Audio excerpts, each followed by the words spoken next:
Alright, it is now mid-February, and I've just finished reading Paulo Coelho's The Alchemist. This novel is very interesting for a variety of reasons. Number one, it is initially written in Portuguese and then translated to English a little bit later. This is the 25th anniversary edition of it, which goes from the initial publication dates in Brazil. I think it was another 8 years off the top of my head until it was translated into English and put into American bookstores. This book became very, very popular because certain people were seen and photographed with it, including, I believe, like Bill Clinton. Someone did an interview about the book. I don't remember exactly who, but so in that sense, really, really interesting because it is a book that was very, very popular for a very, very short amount of time, and I don't know if there's a lot of other books that are like that. So that's that. Book itself is interesting because it is so, there's an irony because I'm reading my Read Band Books shirts, and I would argue that The Alchemist is like the very safe version of a lot of stories. And the reason for that is because it does so much in such a broad, vague sense that like so many other stories just basically fit this realm that The Alchemist has put out there. And in that sense, because it is just so vague and it's just so there and everything's so splayed out, is that on one hand, it is very, very easy for people who are not readers to read it because there's so much of it that is bare bones. And on the other hand, it is so bare bones that you need to know how literary structures work in order to be able to read this novel. So this is a weird paradoxical thing there, and that actually comes up a lot in the novel itself. The novel, I'm going to basically describe it as like a narrative self-help book, because to me that's what so much of this is. Because it feels very much like it's imploring to impart life lessons. I want to argue that a lot of lessons are good. However, I do have some problems with it. But a lot of it comes down to this idea of keeping it simple. Basically, and in this story, the way it works is this discussion between Santiago the shepherd, who is traveling to Egypt because of his personal legend, that's what's referred to, and he's traveling to see the pyramids, and in the caravan that they are going along, he meets an Englishman who is trying to become an alchemist. And the Englishman is trying to impart why he has so many books and why he's carrying so much stuff with him, and why alchemy is so interesting to him. And he's trying to impart all of this, and he starts talking about the Emerald Tablet, which in alchemy is basically this idea of which all of everything that you need to know in order for alchemy to work was managed to be inscribed on one emerald. And the Englishman basically goes, and this is what all the books I have are for. And Santiago the Shepherd is basically like, but all of this is written on the side of one emerald. And it's this constant confounding idea of, why are you making things complicated when they don't need to be? Keep things simple, because things don't need to be complicated just for complicated sake. Which I agree with in a lot of ways. Certainly, I think in a modern society, we try to overcomplicate things, because if something is simple, somehow it means that it's not worth our time, or somehow it is not intelligent, or somehow it is, somehow something being simple is not good. On the other hand, we get into this whole thing of one of the major points of this entire book can be summed up in a 4-letter acronym of keep it simple, stupid. And that's one of the major things of this book, and it's this same exact paradoxical thing that we're fighting against, that this book tends to have a lot of, is this, yes, I see the wisdom that you're trying to impart, but at the same time you're doing the exact opposite. Other paradoxical thing, while I'm on the topic, is this idea between decisions and between makut, or what is written. And there's this constant thing of what the shepherd is supposed to be doing, our main protagonist is supposed to be doing, is making decisions, while at the same time we constantly refer back to this idea of, it is fated that you go on this personal journey, it is fated that you do this, it is fated that you do this. All you have to do is trust, and that's going to happen. Makut, I believe that's how you pronounce it, is the word that gets used a lot. Also, this idea of beginner's luck. The world bends its will to you if you're fated to do something, but at the same time it's constantly saying, well, you make your own decisions. And once again, we have this constant battle between, and contradiction and paradox between. The book is saying both of these things, and it doesn't seem to want to make up its mind. So that's that.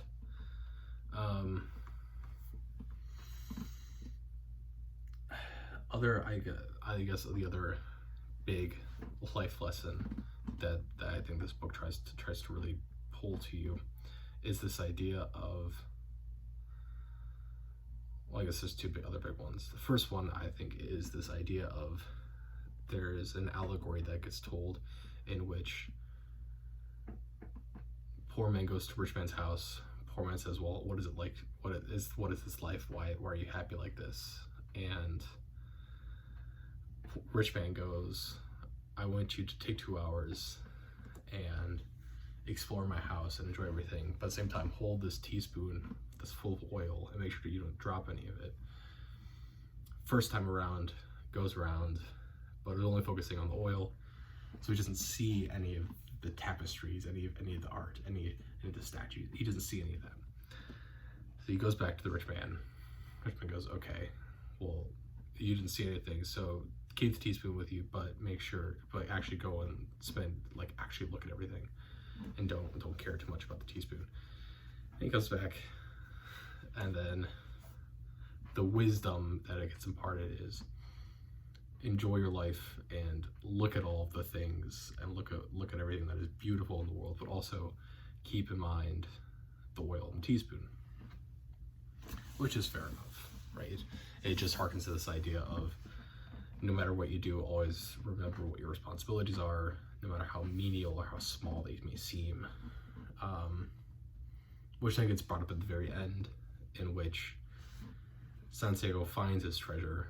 It was at home the entire time, but he finds his treasure, is now completely rich, and he can now do whatever he wants. And instead of just doing that, he goes, well, my first responsibility is I have to go pay 10% of this to the seer that I consulted at the very beginning. And then I'm going to go see the woman that I promised I would marry in the Oasis, and presumably spend the rest of my life there. All right, so good deal on that. Good deal on keeping to that moralistic ideal of, yes, go and see the world, see everything that is beautiful. Also remember that you have responsibilities elsewhere that you need to keep track of, you need to be aware of. Last, I guess, moralistic point that the Alchemist kind of brings up is this idea of we are all one, in the sense that I think it tells the tale of the desert and the hawks, and basically the desert provides shelter and space for the rodents, who are then eaten by the hawk, who the humans eat the hawk, and the humans, when they die, eventually go back and feed the sands, right? And circle of life, we are all one. But it gets most predominantly in really what is the final kind of big moment of Santiago the Shepherd talking to the desert, and then talking to the wind, and then talking to the sun, and then talking to God, and about how this entire ideal of we are all one, we're all from the same stuff, you have control over things, which once again is very poetic in that sense, but also fights against this ideal that had been constantly brought up of Makut, of it is fated, all you have to do is rely on the fate.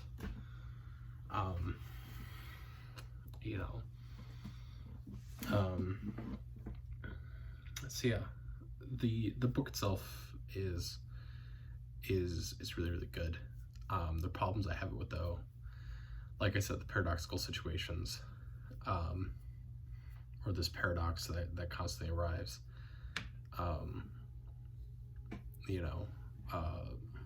The other big problem that I have with it is that I think you can really tell that it is a late 1980s, early 1990s book, because there is I would argue, a very huge misogynistic viewpoint that's present here, and I don't think it's intentional.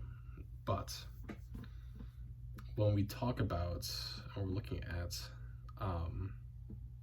Santiago, and he eventually, across the caravan, when the caravan's going across the desert, they stop at an oasis, and they're there for a very long time because there are wars that are happening in the deserts, and the caravan can't go anywhere.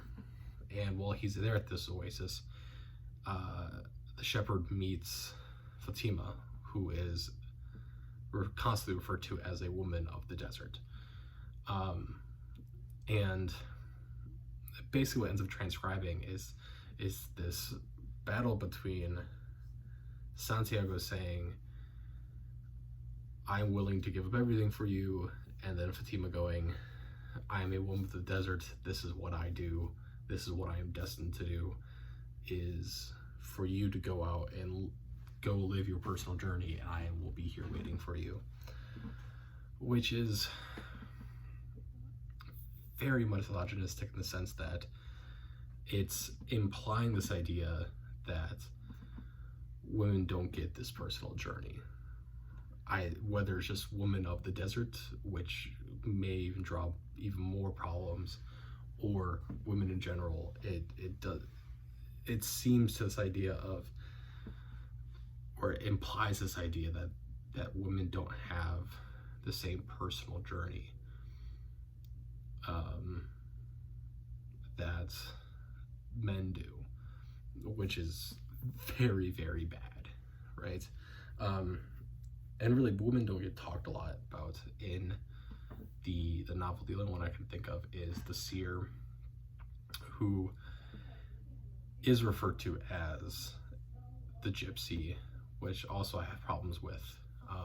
But it being written in the 1980s, I understand it a little bit more, but even then, I still have my problems with it. But also, this constant idea of, or I should say, the only other woman that really gets mentioned a whole lot is the seer, who is portrayed as this greedy and in a way not useful person, because her role in the story is to just say, you need to go to the pyramids. And the shepherd's like, yeah, I already knew that. I've been having dreams about the pyramids. Yeah. I don't know. It was just, that really irked me in a way, especially the relationship with Fatima, of just somehow, some way, her personal journey is to wait for her husband, and that's somehow her personal journey. Can't